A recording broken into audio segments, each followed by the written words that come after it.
Iúlta an tíiseach in de cinní a dhéimhnúne go bhfuil se le fúgairt amárach go mbeidh ar formhór go chuirmaí fintuíochta agus fostaíochta go údarás na Gaeltachta agus go neisio na cuairmaí sin a chuig fintuíocht éireann. Déir sin féin go mbeadh pobl na Gaeltachta híos leis ghaineannaí le héide.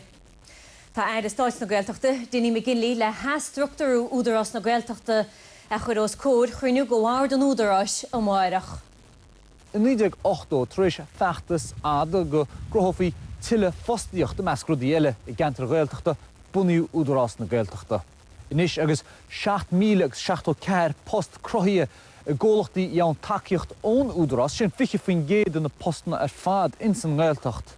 Tictar go Nuacht go bhógar for amárach go neistre for fómhór na cuairmaí a bhaineann le fintriacht agus fostaíocht ó údarás na Gaeltachta chuig fintriacht éireann. Tictar go bhógra an taire stáit Gaeltachta duine McGinley ag cruinniú báirdean údarás ar bháil carach an ngáil maidir amárach go neistre for fómhór de cuairmaí fostaíochta an údarás chuig fintriacht éireann cé go gcuinneú an túdarás cuairmaí a bhaineann le fintriacht teangan. An fág gur bunaíodh údarás na Gaeltachta tuis go raibh fáib ann hain I ceantar Gaeltachta chun fiontar a tháinig de seachas na ceantacha sin má thugtar réid pas Ireland é nó aon drám eile. Ní bheith an tuiscin céine agus ní bheith an béim céine ann madidir ceantar Gaeltachta agus beidh go náphobal agus pobl na Gaeltachta híos leis. Ní raibh an tíiseach in de cinní sásta an méid bhí le tíocht as cruinniún le márach a phlé. Tá cead tucaí ag an rialtas ag an ar a gcuil chuig an cruinniú sin agus bé an díospóireacht á phlé aige idir a héana agus an bord maidir na márach agus béad go dtíal ceatha gceiste an sin. Tictar freisin go bhógra for struchtúr nó an údarás I thiúra cuairmaí náisiúnta teangan den eagraíocht faoin teideal údarás na Gaeilge agus na Gaeltachta. Ahrú eile atá luaite le tarlú amárach ná go bhóga for nach báir tofa a bheis ar an údarás níos mú ach báird a cheapfar. Tá laidú suntasa go dhéanana ar bhuiséid údarás na Gaeltachta le rins bliantanis a 2008 bhí buiséid de 22.5 milliún euro ag an eagraíocht. Laidíú sin go 6 billiún euro im léana le 4.2 milliún euro eile ó dhéal scarana go thuirtsús go 10 milliún ar fad. Runamach numere Nuacht TG Cahers na Forbacha chun na Gaillimhe. Laud ardúriscóirí le cóltaí bhhair údarás na Gaeltachta thua heas agus hir faoin scéal. Well, mar mé údarás na Gaeltachta plé le cuasaí fintriachta san Gaeltacht bein scéal go donna. Agus maidir leis an gúram sin na chorfaí iontriacht éireann, ní gágateach breanna bhfuil stair atá ag fintriacht éireann na gentar tútha gan trácht ar an Gaeltacht. Ní dionn for é. Ach tá an tinsaí seo ar an údarás ar bun le tamil má, garún tairige de bhíon, níorta go céad chuin príomhhaimneach nó cheappa, cruúsaí ar a tácham. Agus ní mar an na chuid eagraíochtaí Gaeilge ná Gaeltachta ina aghaidh, mar bhí siad faoi ghriacht a géimean ó cuimh. Hesa an rialtas dearnach an drochabaid is cosúil go le rialtas seo go leithríochtnú, agus is bocht a scéala. Well, le Darla sin bhs an na trágaid fan Gaeltacht agus an tír seo. A ní dimsa go Darla sin. Bhí me sé cant le feiminí a sinteras an údarás sin le rint nuas agus teasmú go leor a scéaltaí go le má. Bím sa gcónaí an bhhair go háirdead fanart leis sin scéal ar tús agus de chuair a thuirt na dhé sin. Tású agam an bhhair na bhfuil mé na raflaí seo fír.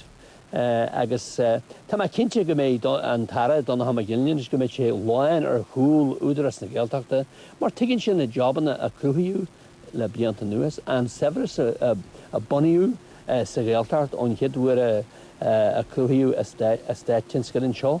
Agus an mé daoine hanig na bháile, agus na daoine chonín túdarás in sa bháile, agus na buntaistí móra a thug sé don cheantar. Dadar sin de mó anna go de bhaint na Gaeltachta leo lear mar íondar go tradiisiúnta, agus is fear Gaeltachta an ara atá bhail cuairmaí Gaeltachta lá na huaire, agus na chuirg sé úna agus díán dánarm dá mar é go mbeadh cuairmaí frontriachta a bhaint den údarás. Mar thar éonú deile tá sin Harbh táachta das na pobl Gaeltachta go bhítaríos fanacht ar a dailte féinnig agus obair sa bhaile, agus gur béis sin go háir a bhíonn stáil ó bhaint na Gaeltachta ó an taí tá gomsa ar. Mar sóla go háir, sin déala go gaiimí tas nó ríis. Is tónum go bhétain scatará ach ní déar mé mórrán. Maar tam go láidir don túlim nábeh éon réaltas. Scumma é héad hanig. Go mé chéad an chomór agus tíidecha leis an Údarás. Mar tá crothaithe có go bhfuil gúram gur féidir cuaram a dhéanamh a gceantar imlócha agus é gceanna go frife rud a hadianta go. Brendan me Gaeltacha kaintin sin bhfuil lumanis ó stúdio réí began í dóir tá orláirí runna Gaeltachta éimón amach níl is fáiltarú éimón. Gur mai go dtímar? Inis ní lánach túdaíocht a láthir na chuide achas cosúil ghuileanimní go maiin ar cuairmaí fintuochta go Údarás na Gaeltachta máireach. Cintin chur a bheith aige sin ar an Gaeltacht. Well, níl doubt a bí an mention sa agus sílam an mention an pobl na Gaeltachta na gur go mó tianchar tabaise aige sin ar an Gaeltacht. Agus do bhhair sin go mó tianchar tabaise aige ar an teanga. Agus capí caint a bhí an godí seo fí strateis fí bliain go mó tip ar an strateis sin dan rathaí a ré le ciniú mar sin. Seach má sláánú na teanga mar dús na sláánú na Gaelgatá gceist. Nach níon sé níos mó céile bhealach go Údarás na Gaeltachta díiriche ar intríocht teangan, seachas a bheith díiriche ar fosnaíoch rathú a munarchon.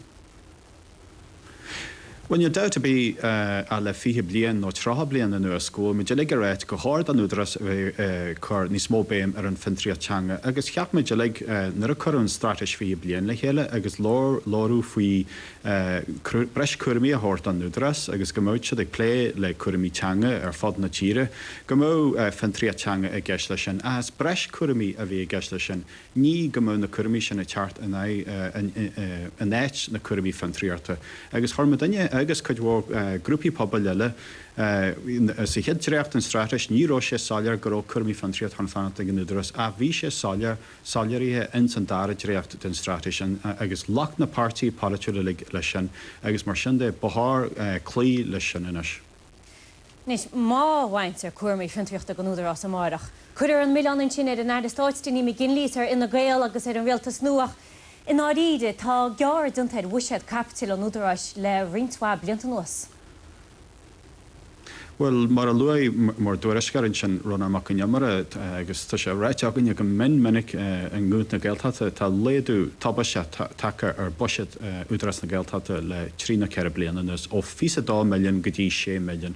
Agus má bhraíonn meid ar an buisiad omlanna teag an stéit le cehah ar fastaíart níor hanig éon íslúir sin. Mar sin de tá sé ag íslú an méide tá sé le cehah ar fastaíart sa Gaeltacht a níl se genú éon íslú ar an chaile den tír agus má hartar an rid seo a bheim a mara nílas a bhín go fáil caiimiid fanart agus choir se inú mórarm go an tarastéis má ginle a bhhar an rid seo má hartar sin a bheim níl doubt a bí ach gur íslú status mór a bhhain don Údarás. Bhí sé luúin sin ag bhn an freisin an túraíocht nach táchain an seach le cótaí a há ar bhhair Údarás na Gaeltachta agus gomach siad le cepa seach.